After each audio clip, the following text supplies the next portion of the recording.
Good afternoon and welcome to Gosa GH My name is Deladem Brian Donya, and this information is from the Office of the Agbotui and Allied Families to the President.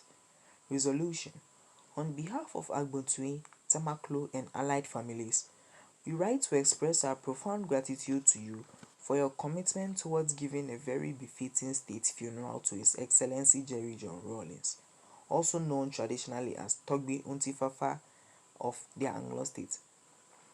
At a meeting at the behest of the Traditional Council of the Anglo State held at Awadada's Palace in Angloga on Sunday, 17 January 2021, we, the Agbotui, the Tamaklo, and allied families resolved to announce to you that our brothers and sisters on the Central Planning Committee expressed their personal opinions which do not reflect the view of the family in general on matters relating to the burial place of His Excellency Jerry John Rawlings.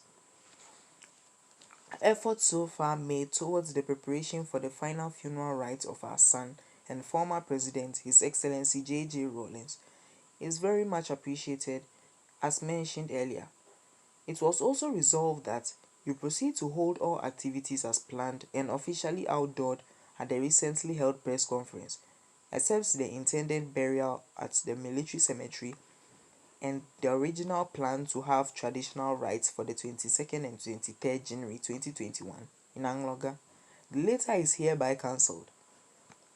The chief and people of the Anglo State, led by the families, have resolved to take possession of their beloved departed son's mortal remains and to proceed to continue the final traditional rites and burial on 29th and 30th January 2021 at the Anglo State as tradition demands.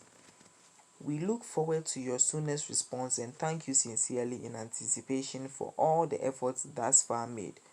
Thank you. Signed by Napoleon Kwame Agbotui, the Secretary, and Godson Agbotui, the Chairman. Thank you very much.